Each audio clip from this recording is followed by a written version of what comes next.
Let's see here. David had a question here. You mentioned creating two loans with the same buyer, the first and a small second. What is your experience on usury with two loans? That's the first one. And then secondly, do you have a borrower qualify with an RMLO? Yes, when it's a consumer loan, you just it's pretty. You don't. I just think even if you don't have to, you should, right? Even if you're not considered a loan originator under the terms, it's just safe harbor guidelines. Get them underwritten, right? It's just really worth, just like paying $25, $35 a month for a professional licensed loan servicer. It's worth it. It's really worth it. And you, especially if anything goes weird down the road, you'll be so glad that you dotted your I's and crossed your T's. I don't do a ton of the two notes. In this presentation, I showed where an agent could carry a second. Their commission has a second deed of trust, note deed of trust against the property. And if I do a second, I'm not doing usury. Usually it's below usury. In fact, I don't think there is. It's different in every state. Some states it's, I don't know, 8, 9, 10%. Other states, there's no limit. Right. So, but anyway, if you buy enough at a discount, it can seem like you're funding the sale, and because of the discount, it can look like you're making a usurious interest yield on it. So that's why you maybe don't want to buy it before the first payment, because you don't want to be confused as an originator where you're regulated and where the interest rate or the yield you're making could come into question and be a concern. Okay. Angel, there's a question for Marco. Does anyone else have any questions for Dawn? I do have one, Dawn. And this is a personal question from me, but it's also, I bet this could apply to a lot of people. I am really curious. You probably don't know, but I am a physical therapist during the day. So I could relate to you being a nurse. And my question is how you talked about the process a little bit, but how did you make a mental change? How did you flip the switch from being a nurse to being the note queen? Well, it's Jesus's fault. Remember I told you that? Because I was properly scared. I was rightly scared to leave my secure job having kids, even though it was joint custody, still half the time the kids. And I was really the main breadwinner, right? So it was, if Jesus would have left me alone. The problem is I sat on it for 3 years knowing I needed to make a change and do something different and, kind of follow this thing in my heart, but I wouldn't do it. So I started feeling like I was 80 years old. I was getting depressed. I was having arthritis, and I was 39, and I'm like, and then the Jesus dream, and I just it was very rash, and I don't think anyone else should do it. And in hindsight, I probably could have done it a lot differently. I just quit my job on a dime. I had some savings. I had some equity and stuff like that I tapped into, all of it, before I was really, had started making a base salary for myself based on the little spreads. Instead of the big money wasn't coming. I'm like, okay, God, that joke's on me. What do you want me to do? Flip burgers? You want me to go back to nursing? Just wait. And I'm like, oh, you're not very good at math because checkbook. But anyway, instead of being like flogging myself on why didn't you get this? Why are you on the short bus? How come you didn't be an instant success like all these other people, right? So I dropped. Now it was God's fault that I wasn't doing something sensible, right? So the shame went away. The mind got quiet. I just wanted peace of mind more than anything else. So then I just became available for what was in front of me, and what was in front of me were deals. And then people with money that wanted to be deals. And I go, and then Henry Dvorkin saying, don't be a broker, be an investor. And I'm like, and he walked me through my first deal where it's like, and I was scared to death. Okay. Put the deal together. I think I made $75 spread. So, okay, that's $75 I didn't have. Just a little more passive income this month than last month. And within 18 months, I'd covered my California mortgage PITI on a passive basis. So I'd created just doing the slow thing. Somehow everything was fine. Somehow it worked out. But so that was it. I created a base salary for myself. So I didn't have these big ups and downs. But I did have to spend all of my net worth up to that point to get it. And when I look back, I probably could have just, if I didn't work so hard trying to be a note broker, I could have taken the money I had at the time, kept my job, or at least gone part-time or something, right? And just started investing in notes. But sometimes you spend all this money to figure out that you don't need to spend all this money. But more of it was the journey of who it made me become. It made me become a whole different person. And yes, it was really stressful at times, but I personally, based on, I guess, my need for drama or something, they're just one of those people, it's got to be a big thing. It's got to really mean, blah, blah, blah. It's not necessary. But maybe for me it was, right? Because I wouldn't give back my lessons and the life transforming things that I got out of this journey. Dawn, did you ever get the rich doctors to invest in notes? I did. That would have been great, but I was gone from the scene by the time I really had caught my stride. But that's a great source of funds, right? For Bill, you got people. If you're a physical therapist, we're in the medical field. We're around people that make a lot of money, but they don't have time, to invest it. So the easiest thing to do is you don't even have to be great at originating a deal. I talk about this in my book, Note Investing for Newbies. It's maybe easier than you think. You can find a deal that's out there right now. Someone who you can make 10%. They've already done. You got a note broker. You got a private money broker. You can make 10%. Well, then all you got to do is cultivate someone that is willing to take 8% and put the deal together with or without your own money.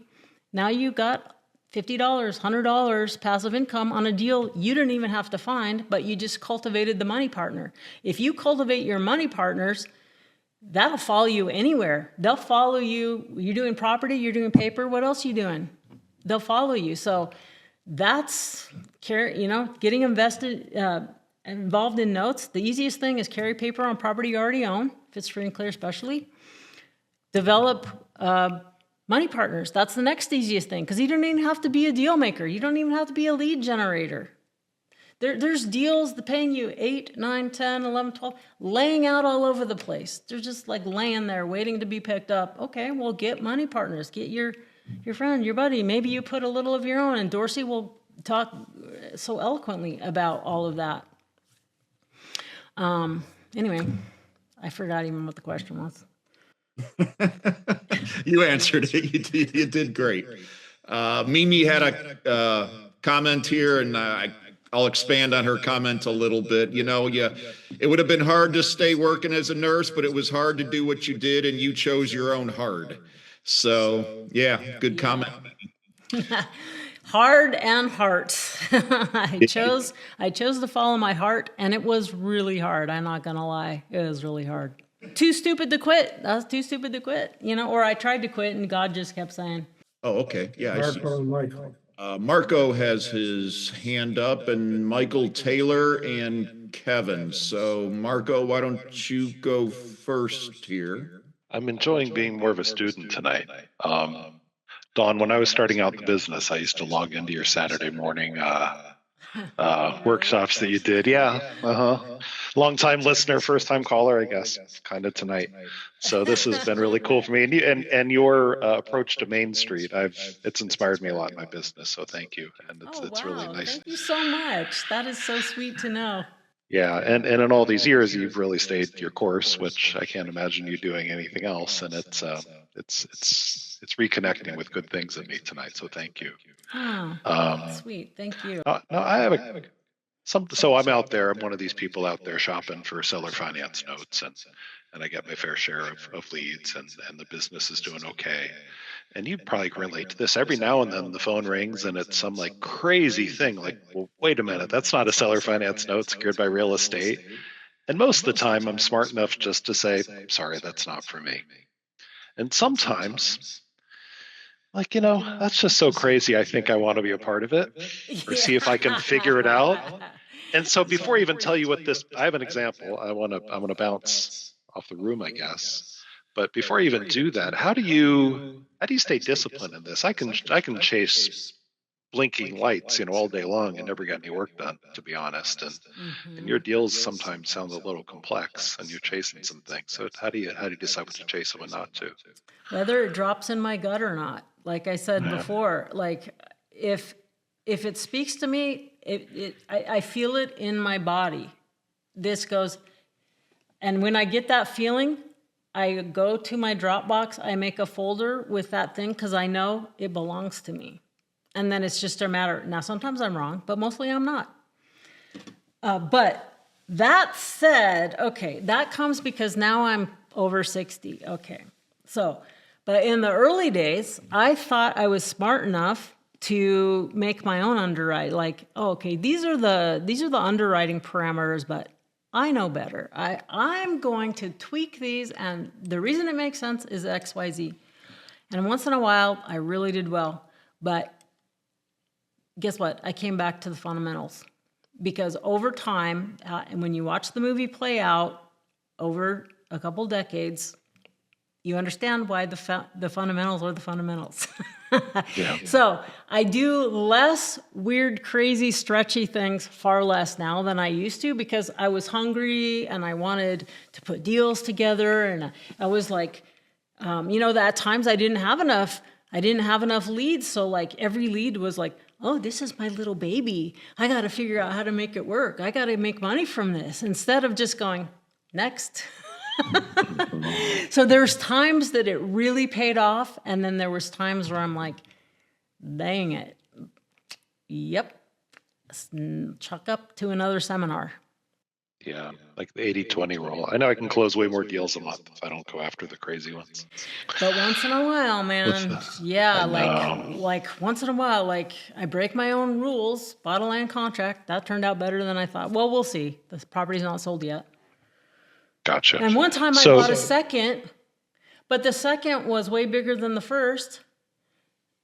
And within 9 months, I made 70 grand on that deal. I mean, that was just insane.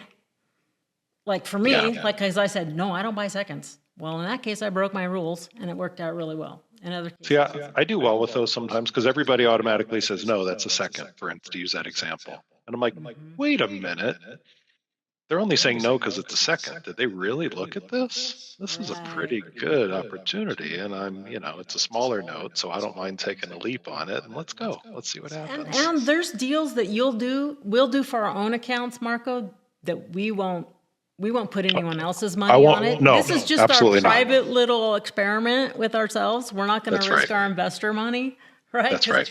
In the past, when I have investor money, I got to freaking keep them whole. If my judgment was bad, it cost me deep because, I can't always save everything and everyone, but generally, if I can, boy, I take it in the shorts before, my investors do. So, yeah, that makes you learn quick. Those are expensive seminars. They're gut punches. Okay, so I want to give other people chances to ask their questions, but we're going to do this in like 2 or 3 minutes and not go too far. But a call came in this week, and these two partners, they have a master lease on 2 apartment buildings in Alabama. Someone else on this call may have gotten this deal too, because I know they've talked to others. It's fine if you did. And so they would like to borrow money secured by their master lease. It's not just, it's 2 apartment buildings that happen to be near the University of Northern Alabama. They generate a lot of income, like $1.1 million a year. And these guys want to put it up as security, kind of a hypothecation. That's where my head went. They want to put up their master lease as security for a loan. I don't have enough. They're looking for like $700,000, so I've got to go find money. have you ever seen anything like this structured? Have you looked, So have you dealt with, basically, done deals where there's alternate types of collateral, I guess?